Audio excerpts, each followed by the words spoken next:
Through the Looking Glass, and What Alice Found There, by Lewis Carroll.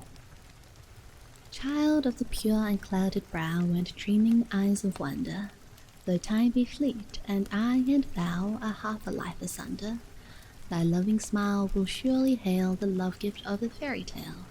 I have not seen thy sunny face, nor heard thy silver laughter, no thought of me shall find a place in thy young life's hereafter. Enough that now thou wilt not fail to listen to my fairy tale, a tale begun in other days when summer suns were glowing, a simple chime that served to time the rhythm of our rowing, whose echoes live in memory yet, through though envious years would say forget. Come, hearken there, ere voice of dread, with bitter tidings laden, shall summon to unwelcome bed a melancholy maiden. We are but older children, dear, who fret to find our bedtime near. Without, the frost, the blinding snow, the storm wind's moody madness, within, the firelight's ruddy glow, and childhood nests of gladness. The magic words shall hold thee fast, thou shalt not heed the raving blast, and though the shadow of a sigh may tremble through the story, for happy summer days gone by and vanished summer glory, it shall not touch with breath of veil the pleasance of our fairy tale. Chapter 1. Looking Glass House. One thing was certain, that the white kitten had had nothing to do with it. It was the black kitten's fault entirely, for the white kitten had been having its face washed by the old cat for the last quarter of an hour, and bearing it pretty well considering, so you see that it couldn't have had any hand in the mischief. The way Dinah washed her children's faces was this. First she held the poor thing down by its ear with one paw, and then with the other paw she rubbed its face all over, the wrong way, beginning at the nose, and just now, as I said, she was hard at work on the white kitten, which was lying quite still and trying to purr, no doubt feeling that it was all meant for its good. But the black kitten had been finished with earlier in the afternoon, and so, while Alice was sitting curled up in a corner of the great armchair, half talking to herself and half asleep, the kitten had been having a grand game of romps with the ball of worsted Alice had been trying to wind up, and had been rolling it up and down to let it all come undone again, and there it was, spread all over the hearthrug, all knots and tangles, with the kitten running after its own tail in the middle. "Oh, you wicked little thing," cried Alice, catching up the kitten and giving it a little kiss to make it understand that it was in disgrace. "Really, Dinah ought to have taught you better manners. You ought, Dinah, you know you ought," she added, looking reproachfully at the old cat, and speaking in as cross a voice as she could manage. And then she scrambled back into the armchair, taking the kitten and the worsted with her, and began winding up the ball again. But she didn't get on very fast, as she was talking all the time, sometimes to the kitten, and sometimes to herself. Kitty sat very demurely on her knee, pretending to watch the progress of the winding, and now and then putting out one paw and gently touching the ball as if it would be glad to help if it might. "Do you know what tomorrow is, Kitty?" Alice began. "You'd have guessed if you'd been in the window with me, only Dinah was making you tidy so you couldn't. I was watching the boys getting in sticks for the bonfire, and it wants plenty of sticks, Kitty. Only it got so cold and it snowed so they had to leave off.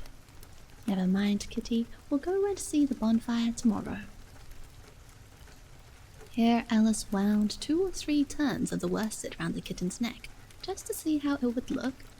This led to a scramble in which the ball rolled down upon the floor, and yards of it got unwound again.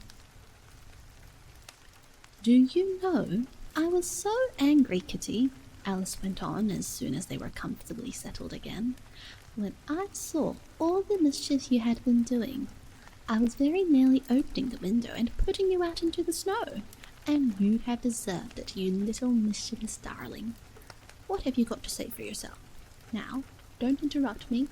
she went on, holding up one finger. I'm going to tell you all your faults. Number 1. You squeaked twice while Dinah was washing your face this morning. Now you can't deny it, Kitty. I heard you. What's that you say? Pretending that the kitten was speaking. Her paw went into your eye? Well, that's your fault for keeping your eyes open. If you'd shut them tight up, it wouldn't have happened. Now, don't make any more excuses, but listen. Number 2. You pulled Snowdrop away by the tail, as I'd just put down the saucer of milk before her. What? You were thirsty, were you? How do you know she wasn't thirsty too? Now, for number 3. You unwound every bit of the worsted while I wasn't looking.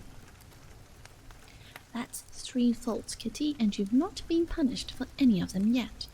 You know, I'm saving up all your punishments for Wednesday week.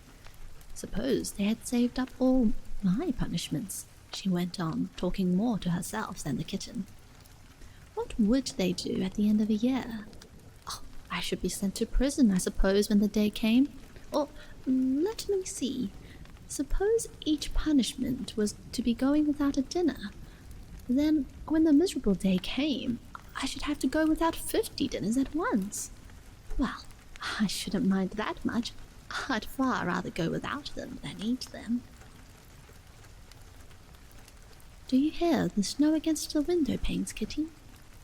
How nice and soft it sounds, just as if someone was kissing the window all over outside. I wonder if the snow loves the trees and fields that it kisses them so gently. And then it covers them up snug, you know, with a white quilt, and perhaps it says, "Go to sleep, darlings, till the summer comes again." And when they wake up in the summer, Kitty, they dress themselves all in green and dance about wherever the wind blows. Oh, that's very pretty, cried Alice, dropping the ball of worsted to clap her hands. And I do so wish it was true. I'm sure the woods look sleepy in the autumn when the leaves are getting brown. Kitty, can you play chess? Now, don't smile, my dear. I'm asking it seriously. Because when we were playing just now, you watched just as if you understood it, and when I said check, you purred. Well, it was a nice check, Kitty, and really, I might have won if it hadn't been for that nasty knight that came wiggling down among my pieces. Kitty dear, let's pretend. And here, I wish I could tell you half the things Alice used to say, beginning with her favourite phrase, let's pretend. She had had quite a long argument with her sister only the day before, all because Alice had begun with her let's pretend we're kings and queens, and her sister, who liked being very exact, had argued that they couldn't, because there were only 2 of them, and Alice had been reduced at last to say, well, you can be one of them, and I'll be all the rest. And once she had really frightened her old nurse by shouting suddenly in her ear, "Nurse, do let's pretend that I'm a hungry hyena and you're a bone." But this is taking us away from Alice's speech to the kitten. Let's pretend that you're the Red Queen, Kitty. Do you know, I think if you sat up and folded your arms, you'd look exactly like her. Now do try, there's a dear. And Alice got the Red Queen off the table and set it up before the kitten as a model for it to imitate. However, the thing didn't succeed principally, Alice said, because the kitten wouldn't fold its arms properly. So, to punish it, she held it up to the looking-glass that it might see how sulky it was. And if you're not good directly, she added, I'll put you through into Looking-Glass House. How would you like that? Now, if you'll only attend, Kitty, and not talk so much, I'll tell you all my ideas about Looking-Glass House. First, there's a room you can see through the glass that's just the same as our drawing room, only the things go the other way. I can see all of it when I get upon a chair, all but the bit behind the fireplace. Oh, I do so wish I could see that bit. I want so much to know whether they've a fire in the winter.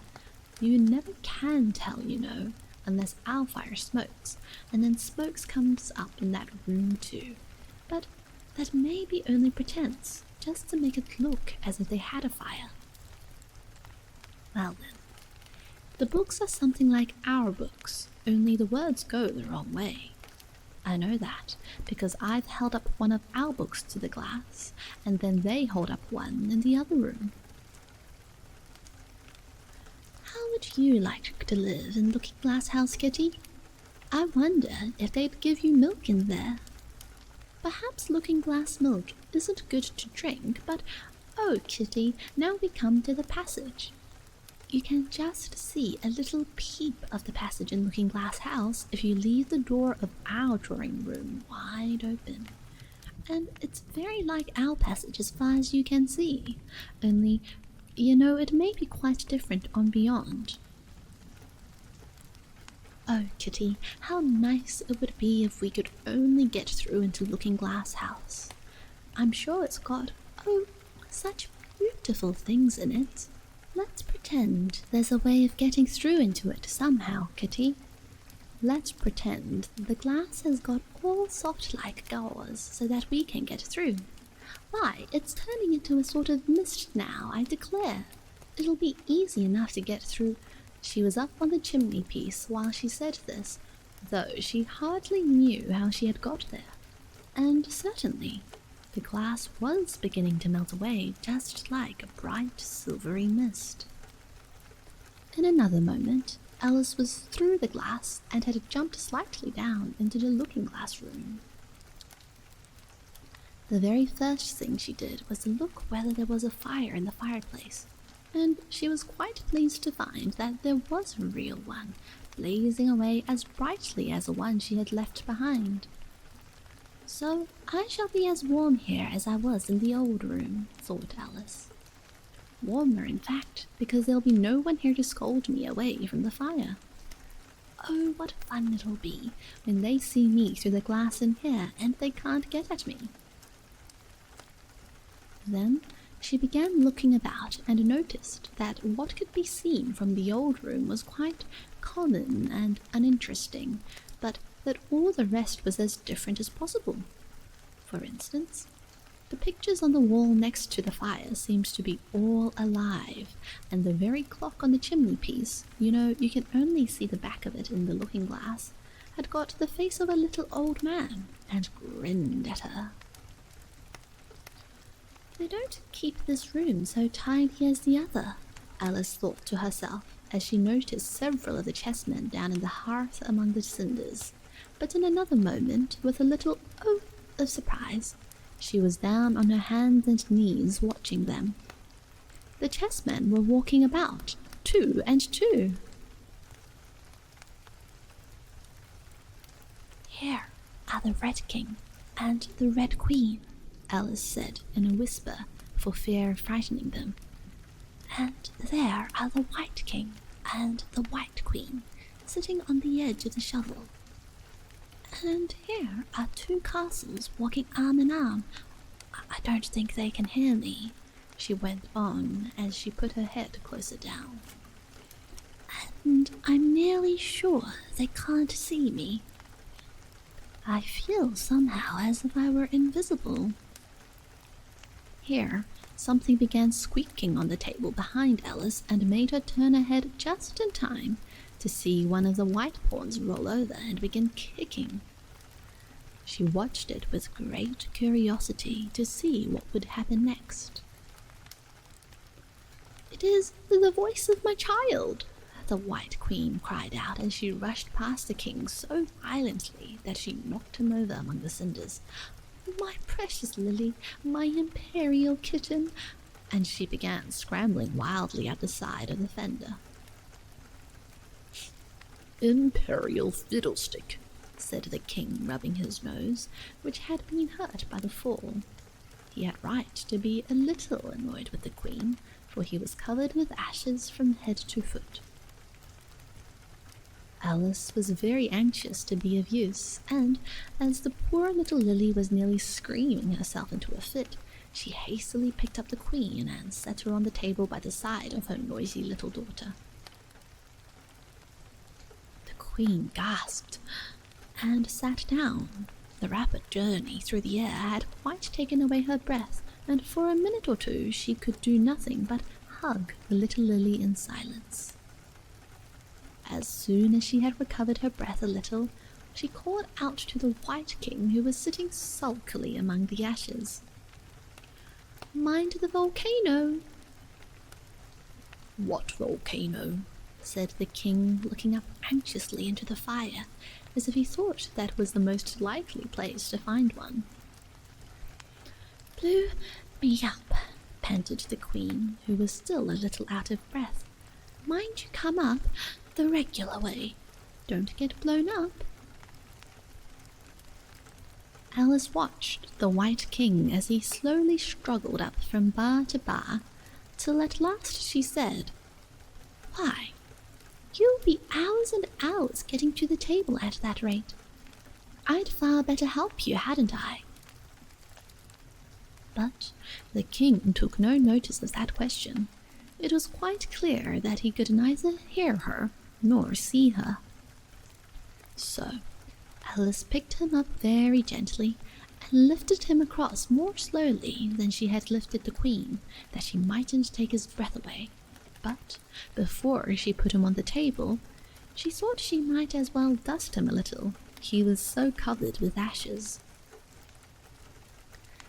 She said afterwards that she had never seen in all her life such a face as the king made when he found himself held in the air by an invisible hand and being dusted.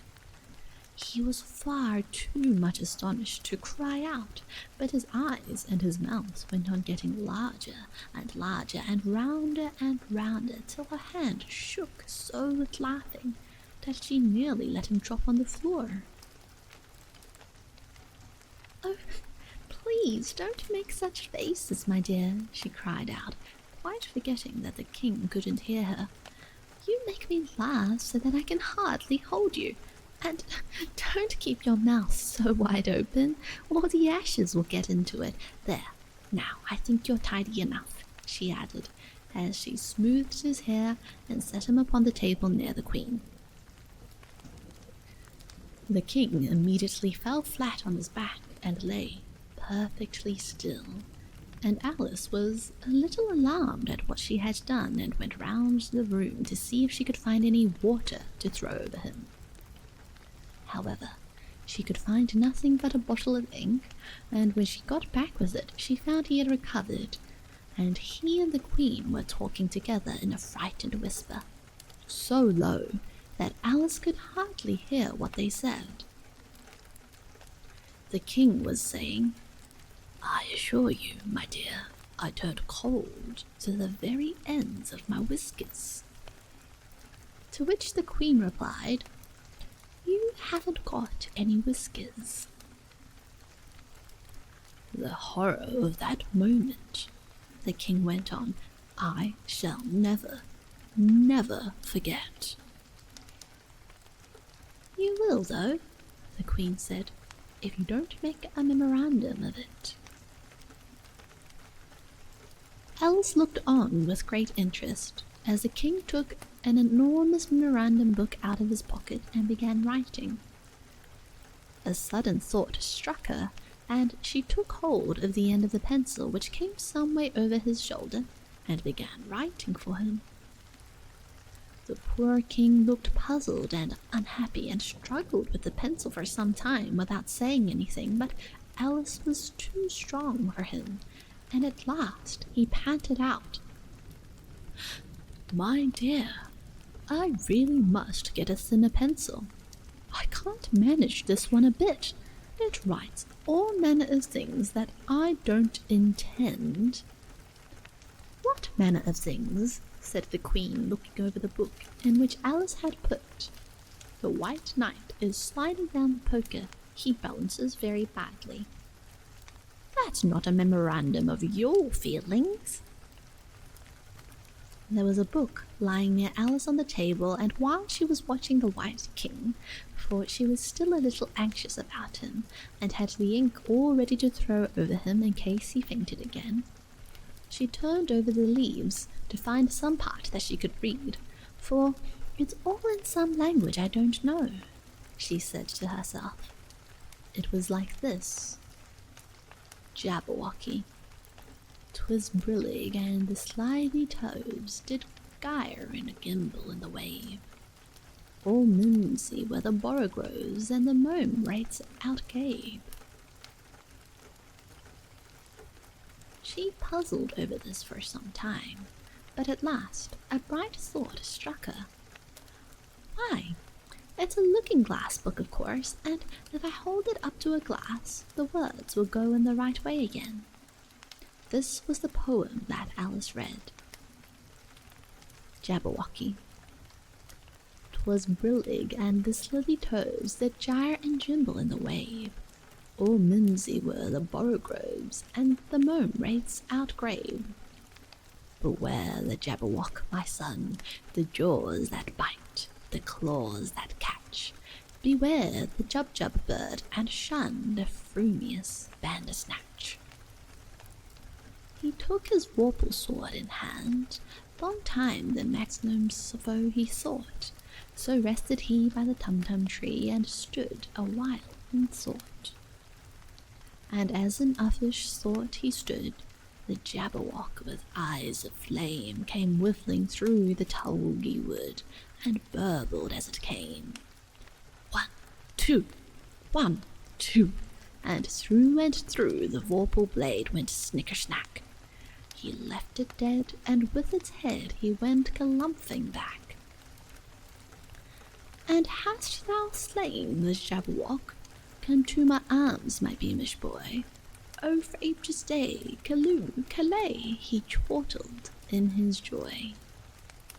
'Twas brillig, and the slithy toves did gyre and gimble in the wave. All mimsy were the borogoves, and the mome rates outgrabe. It seems very pretty, she said when she had finished it, but it's rather hard to understand. You see, she didn't like to confess ever to herself that she couldn't make it out at all. Somehow, it seems to fill my head with ideas, only I don't exactly know what they are. However, somebody killed something, that's clear at any rate. But oh, thought Alice, suddenly jumping up, if I don't make haste, I shall have to go back through the looking-glass before I've seen what the rest of the house is like. Let's have a look at the garden first.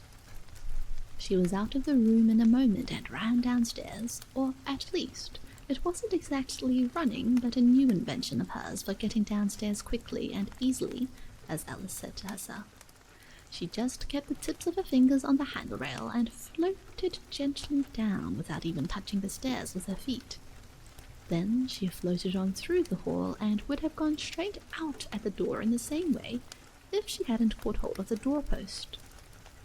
She was getting a little giddy with so much floating in the air, and was rather glad to find herself walking again in the natural way.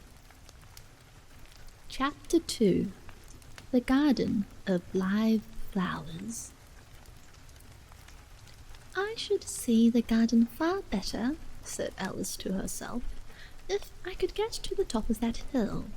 And here's a path that leads straight to it. At least, no, it doesn't do that. After going a few yards along the path and turning several sharp corners. But I suppose it will at last. But how curiously it twists. It's more like a corkscrew than a path. Well, this turn goes to the hill, I suppose. No, it doesn't. This goes straight back to the house. Well then, I'll try it the other way.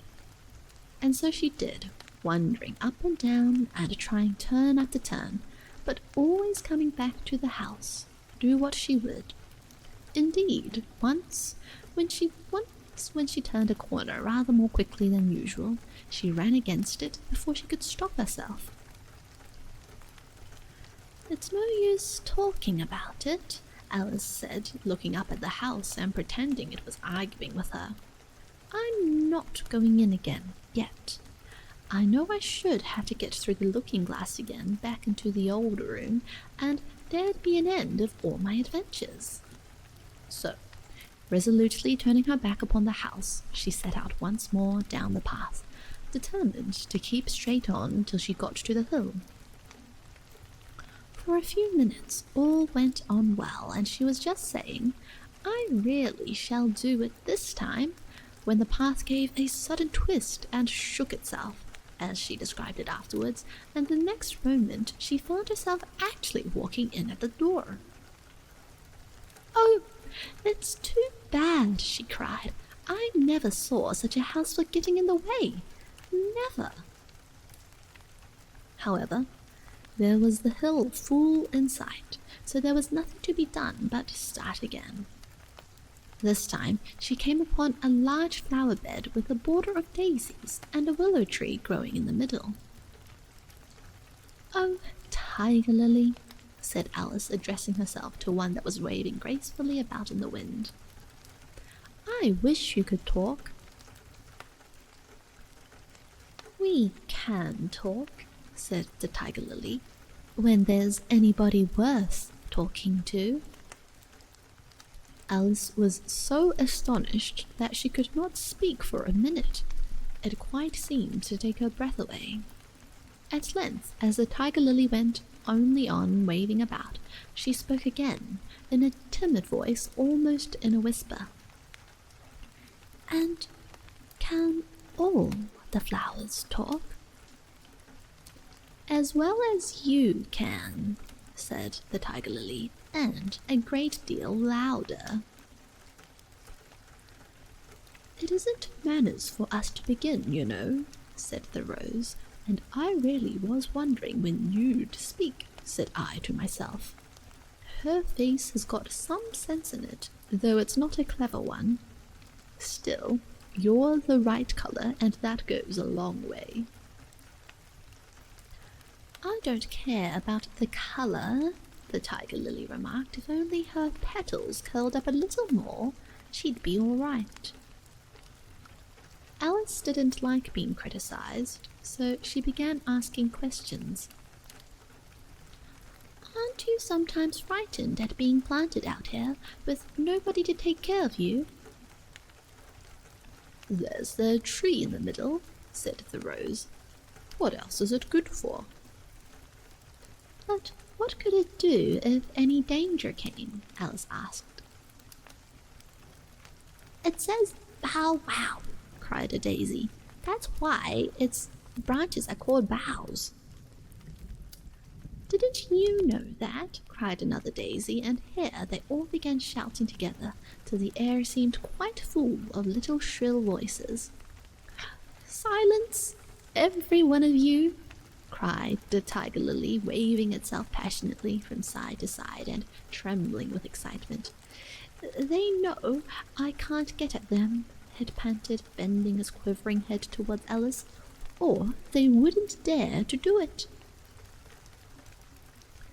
Never mind, Alice said in a soothing tone, and stooping down to the daisies, who were just beginning again, she whispered, If you don't hold your tongues, I'll pick you. There was silence in a moment, and several of the pink daisies turned white. That's right, said the Tiger Lily. The daisies are worst of all. When one speaks, they all begin together, and it's enough to make one wither to hear the way they go on. How is it you can all talk so nicely? Alice said, hoping to get it into a better temper by a compliment. I've been in many gardens before, but none of the flowers could talk. Put your hand down and feel the ground, said the Tiger Lily. Then you'll know why. Alice did so. It's very hard, she said, but I don't see what that has to do with it. In most gardens, the Tiger Lily said, they make the beds too soft, so that the flowers are always asleep. This sounded a very good reason, and Alice was quite pleased to know it. "I never thought of that before," she said.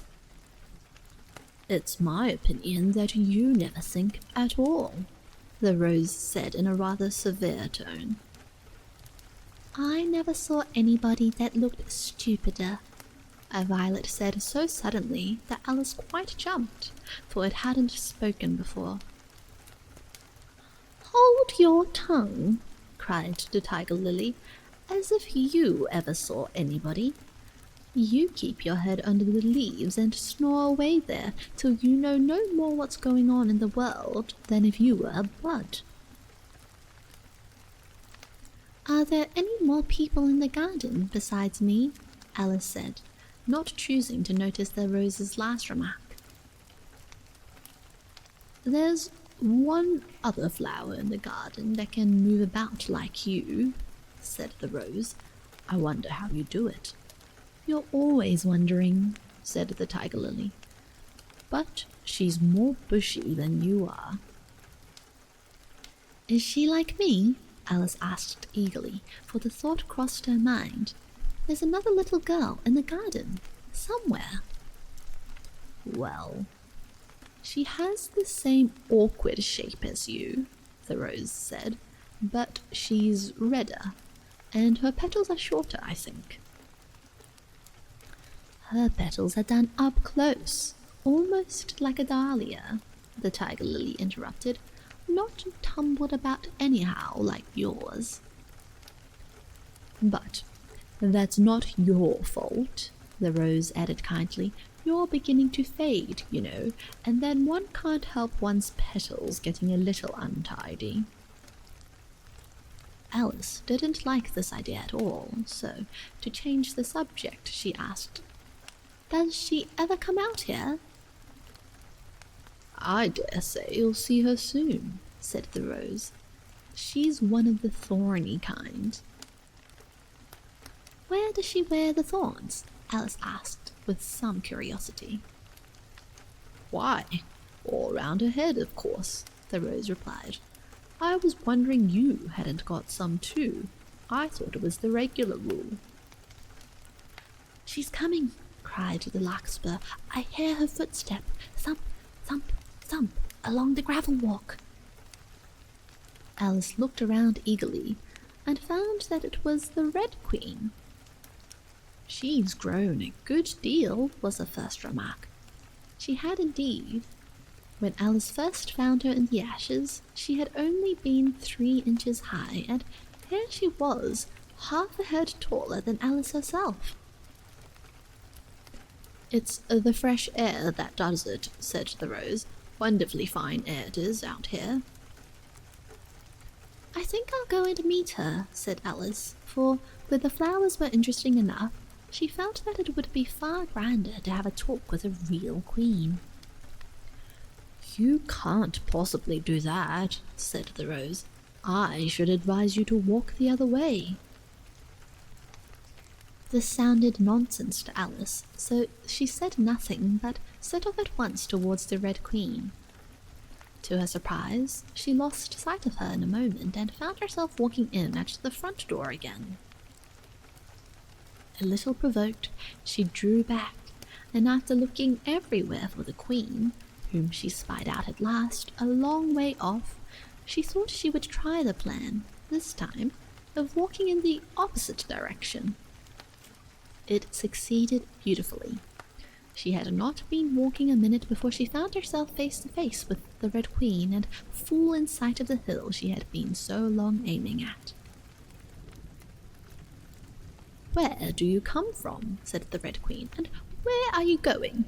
Look up, speak nicely, and don't twiddle your fingers all the time." Alice attended to all these directions and explained, as well as she could, that she had lost her way. "I don't know what you mean by your way," said the Queen.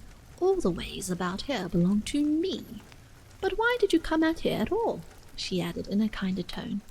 "Curtsy while you're thinking what to say. It saves time." Alice wondered a little at this, but she was too much in awe of the Queen to disbelieve it. "I'll try it when I go home," she thought to herself, "the next time I'm a little late for dinner." "It's time for you to answer now," the Queen said, looking at her watch. "Open your mouth a little wider when you speak, and always say, 'Your Majesty.'" "I only wanted to see what the gardens was like, Your Majesty." "That's right," said the Queen, patting her on the head, which Alice hadn't liked at all. "Though, when you say garden, I've seen gardens compared with which this would be a wilderness." Alice didn't dare to argue the point, but went on, "And I thought I'd try to find my way to the top of that hill." "When you say hill," the Queen interrupted, "I could show you hills in a comparison with which you'd call that a valley." "No, I shouldn't," said Alice, surprised into contradicting her at last. "A hill can't be a valley, you know. That would be nonsense." The Red Queen shook her head. "You may call it nonsense if you like," she said, "but I've heard nonsense compared with which that could be as sensible as a dictionary." Alice curtsied again, as she was afraid from the Queen's tone that she was a little offended, and they walked on in silence till they got to the top of the little hill. For some minutes, Alice stood without speaking, looking out in all directions over the country, and a most curious country it was. There were a number of tiny little brooks running straight across it from side to side, and the ground between was divided up into squares by a number of little green hedges that reached from brook to brook. "I declare it's marked out just like a large chessboard," Alice said at last. "There ought to be some men moving about somewhere. And so there are," she added in a tone of delight, and her heart began to beat quick with excitement as she went on. "It's a great huge game of chess that's being played all over the world, if this is the world at all, you know. Oh, what fun it is! How I wish I was one of them. I wouldn't mind being a pawn if only I might join, though of course I should like to be a queen best." She glanced rather shyly at the real Queen as she said this, but her companion only smiled pleasantly and said, "That's easily managed. You can be the White Queen's pawn if you like, as Lily's too young to play, and you're in the second square to begin with. When you get to the 8th square, you'll be a queen." Just at this moment, somehow or other, they began to run. Alice never could quite make out, in thinking it over afterwards, how it was that they began. All she remembers is that they were running hand in hand, and the Queen went so fast that was all she could do to keep up with her, and still the Queen kept crying, "Faster, faster!" But Alice felt she could not go faster, though she had not breath left to say so. The most curious part of the thing was that the trees and the other things round them never changed their places at all. However fast they went, they never seemed to pass anything. "I wonder if all the things move along with us," thought poor puzzled Alice, and the Queen seemed to guess her thoughts, for she cried, "Faster!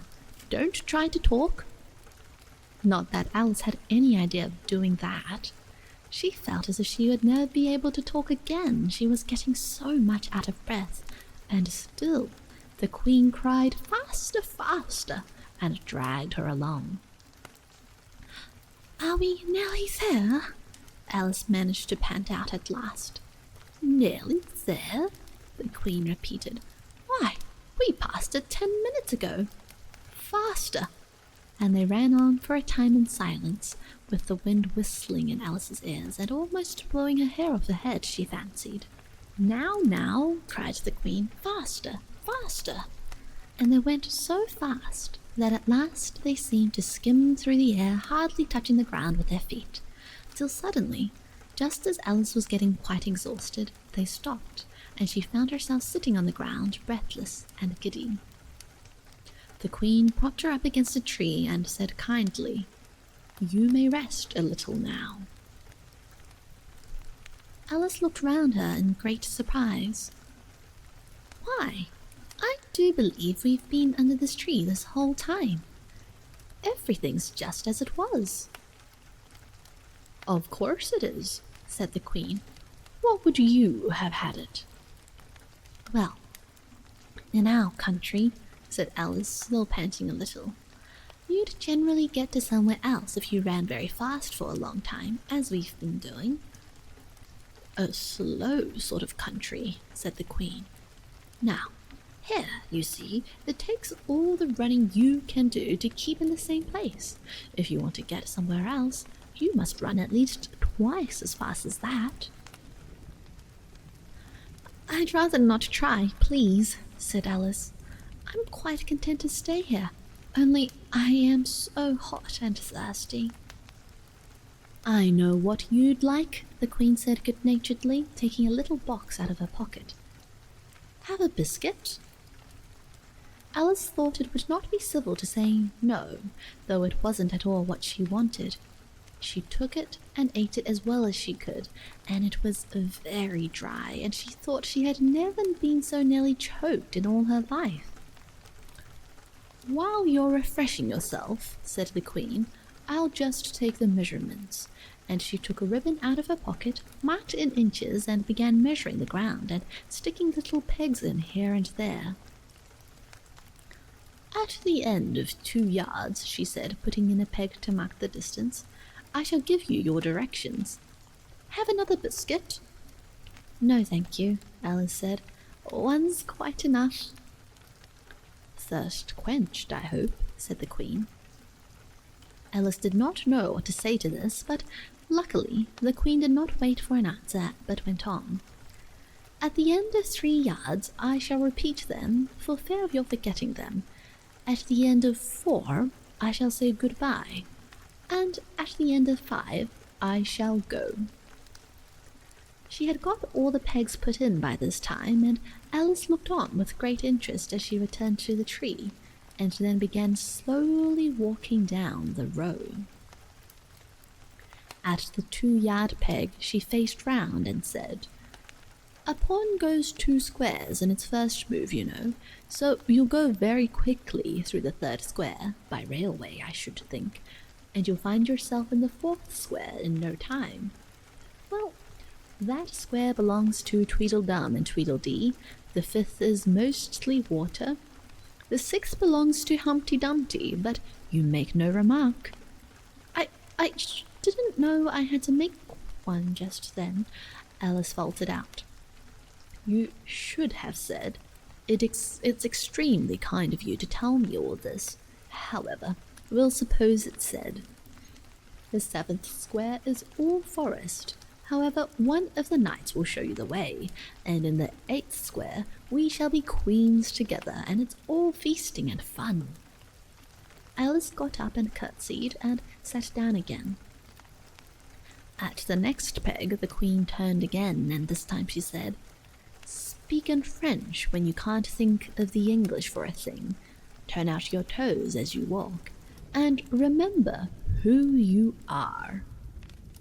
She did not wait for Alice to curtsy this time, but walked on quickly to the next peg, where she turned for a moment to say goodbye, and then hurried on to the last.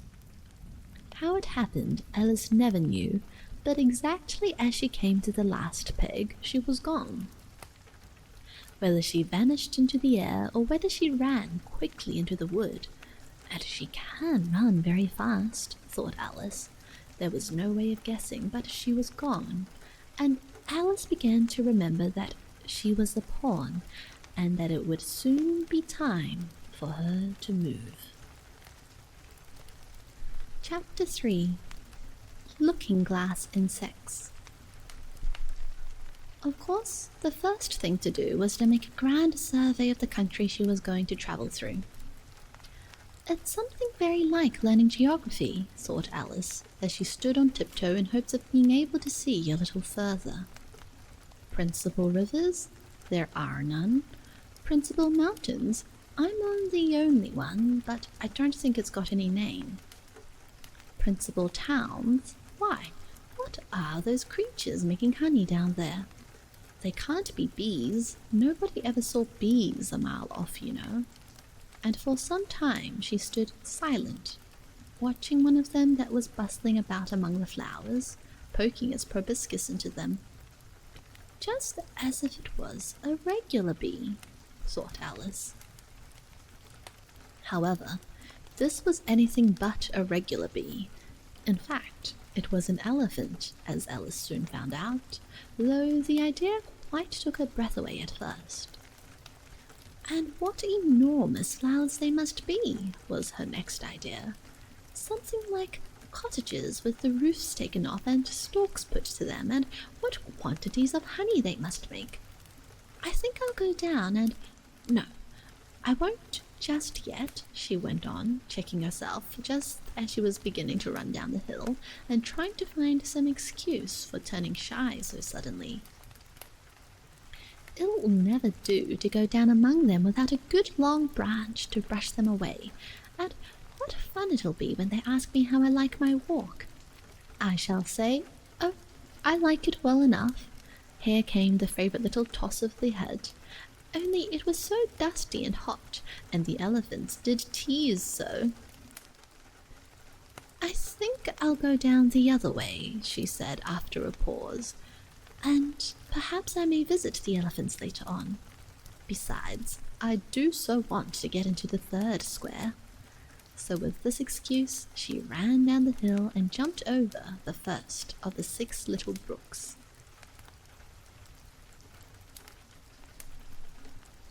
"Tickets, please," said the guard, putting his head in at the window. In a moment, everybody was holding out a ticket. They were about the same size as the people, and quite seemed to fill the carriage. "Now then, show your ticket, child," the guard went on, looking angrily at Alice, and a great many voices all said together, like the chorus of a song, thought Alice, "Don't keep him waiting, child. Why, his time is worth £1,000 a minute." "I'm afraid I haven't got one," Alice said in a frightened tone. "There wasn't a ticket office where I came from." And again the chorus of voices went on. "There wasn't room for one where she came from. The land there is worth £1,000 an inch." "Don't make excuses," said the guard. "You should have brought one from the engine driver." And once again the chorus of voices went on with, "The man that drives the engine. Why, the smoke alone is worth £1,000 a puff." Alice thought to herself, then there's no use in speaking. The voices didn't join in this time, as she hadn't spoken, but to her great surprise they all thought in chorus. I hope you understand what thinking in chorus means, for I must confess that I don't. Better say nothing at all. Language is worth £1,000 a word. I shall dream about £1,000 tonight, I know I shall, thought Alice. All this time, the guard was looking at her, first through a telescope, then through a microscope, and then through an opera glass. At last he said, "You're travelling the wrong way," and shut up the window and went away.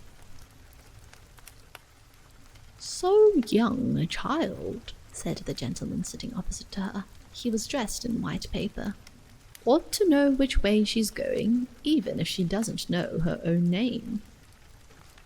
A goat that was sitting next to the gentleman in white shut his eyes and said in a loud voice, "She ought to know her way to the ticket office, even if she doesn't know her alphabet." There was a beetle sitting next to the goat. It was a very queer carriage full of passengers altogether, and, as the rule seemed to be that they should all speak in turn, he went on with, "She'll have to go back from here as luggage." Alice couldn't see who was sitting beyond the beetle, but a hoarse voice spoke next. "Change engines," it said, and was obliged to leave off. "It sounds like a horse," Alice thought to herself, and an extremely small voice close to her ear said, "You might make a joke on that, something about horse and horse, you know." Then a very gentle voice in the distance said, "She must be labelled lass with care, you know." And after that, the other voices went on. "What a number of people there are in the carriage," thought Alice, saying, "She must go by post, as she's got a head on her. She must be sent as a message by the telegraph. She must draw the train herself the rest of the way," and so on. But the gentleman dressed in white paper leaned forwards and whispered in her ear, "Never mind what they all say, my dear, but take a return ticket every time the train stops." "Indeed I shan't," Alice said rather impatiently. "I don't belong to this railway journey at all. I was in a wood just now, and I wish I could get back there." "You might make a joke on that," said the little voice close to her ear. "Something about 'you would if you could,' you know." "Don't tease so," said Alice, looking about in vain to see where the voice came from. "If you're so anxious to have a joke made, why don't you make one yourself?" The little voice sighed deeply. It was very unhappy, evidently, and Alice would have said something pitying to comfort it. If it would only sigh like other people, she thought, but this was such a wonderfully small sigh that she wouldn't have heard it at all if it hadn't come quite close to her ear. The consequence of this was that it tickled her ear very much, and quite took off her thoughts from the unhappiness of the poor little creature. "I know you are a friend," the little voice went on, "a dear friend and an old friend, and you won't hurt me, though I am an insect." "What kind of insect?" Alice inquired a little anxiously. What she really wanted to know was whether it could sting or not, but she thought this wouldn't be quite a civil question to ask. "What? Then you don't—" the little voice began, when it was drowned by a shrill scream from the engine, and everybody jumped up in alarm, Alice among the rest. The horse, who had put his head out of the window, quietly drew it in and said, "It's only a brook we have to jump over." Everybody seemed satisfied with this, though Alice felt a little nervous at the idea of trains jumping at all. "However, it'll take us into the 4th square, that's some comfort," she said to herself. In another moment, she felt the carriage rise straight up into the air, and in her fright she caught at the thing nearest to her hand, which happened to be the goat's beard. But the beard seemed to melt away as she touched it, and she found herself sitting quietly under a tree, while the gnat, for that was the insect she had been talking to, was balancing itself on a twig just over her head and fanning her with its wings. It certainly was a very large gnat, about the size of a chicken, Alice thought. Still, she couldn't feel nervous with it after they had been talking together so long. "Then you don't like all insects?" the gnat went on as quietly as if nothing had happened. "I like them when they can talk," Alice said. "None of them ever talk where I come from." "What sorts of insects do you rejoice in where you come from?" the gnat inquired. "I don't rejoice in insects at all," Alice explained, "because I'm rather afraid of them, at least the large kinds. But I can tell you the names of some of them." "Of course, they answer to their names," the gnat remarked carelessly. "I never knew them to do it." "What's the use of them having names?" the gnat said, "if they won't answer to them?" "No use to them," said Alice, "but it's useful to the people who name them, I suppose. If not, why do things have names at all?" "I can't say," the gnat replied. Further on in the wood down there, they've got no names. However, go on with your list of insects. You're wasting time. Well, there's the horsefly, Alice began, counting off the names on her fingers. All right, said the gnat. Halfway up that bush, you'll see a rocking horsefly if you look. It's made entirely of wood and gets about by swinging itself from branch to branch. What does it live on? Alice asked with great curiosity. Sap and sawdust, said the gnat. Go on with the list. Alice looked up at the rocking horsefly with great interest and made up her mind that it must have been just repainted. It looked so bright and sticky, and then she went on. And then there's the dragonfly. Look on the branch above your head, said the gnat, and there you'll find a snapdragonfly. Its body is made of plum pudding, its wings of holly leaves, and its head is a raisin burning in brandy. And what does it live on? Frumenty and mince pie, the gnat replied, and it makes its nest in a Christmas box. And then there's the butterfly, Alice went on, after she had taken a good look at the insect with its head on fire and had thought to herself, I wonder if that's the reason insects are so fond of flying into candles, because they want to turn into snapdragonflies. Crawling at your feet, said the gnat. Alice drew her feet back in some alarm. You may observe a bread and butterfly. Its wings are thin slices of bread and butter, its body is a crust, and its head is a lump of sugar. And what does it live on? Weak tea with cream in it. A new difficulty came into Alice's head. Supposing it couldn't find any, she suggested. Then it would die, of course. But that must happen very often, Alice remarked thoughtfully. It always happens, said the gnat. After this, Alice was silent for a minute or two, pondering. The gnat amused itself meanwhile by humming around and round ahead. At last it settled again and remarked, I suppose you don't want to lose your name? No, indeed, Alice said a little anxiously. And yet, I don't know, the gnat went on in a careless tone. Only think how convenient it would be if you could manage to go home without it. For instance, if the governess wanted to call you to your lessons, she would call out, Come here, and there she would have to leave off, because there wouldn't be any name for her to call, and, of course, you wouldn't have to go, you know. That would never do, I'm sure, said Alice. The governess would never think of excusing me lessons for that. If she couldn't remember my name, she'd call me Miss, as the servants do. Well, if she said Miss, and it didn't say anything more, the gnat remarked, of course you'd miss your lessons. That's a joke. I wish you had made it. Why do you wish I had made it? Alice asked. It's a very bad one. But the gnat only sighed deeply, while 2 large tears came rolling down its cheeks. You shouldn't make jokes, Alice said, if it makes you so unhappy.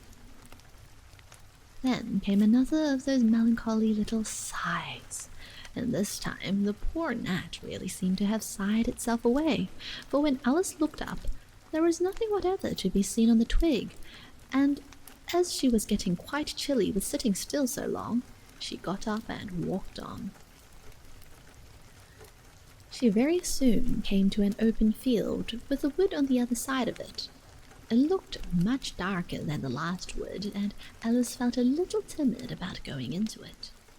However, on second thoughts, she made up her mind to go on, for I certainly won't go back, she thought to herself, and this was the only way to the 8th square. This must be the wood, she said thoughtfully to herself, where things have no names. I wonder what will become of my name when I go in. I shouldn't like to lose it at all, because they'd have to give me another, and it would be almost certain to be an ugly one. But then the fun would be trying to find the creature that had got my old name. That's just like the advertisements, you know, when people lose dogs, answers to the name of Dash had on a brass collar. Just fancy calling everything you met Alice till one of them answered. Only they wouldn't answer at all if they were wise. She was rambling on in this way when she reached the wood. It looked very cool and shady.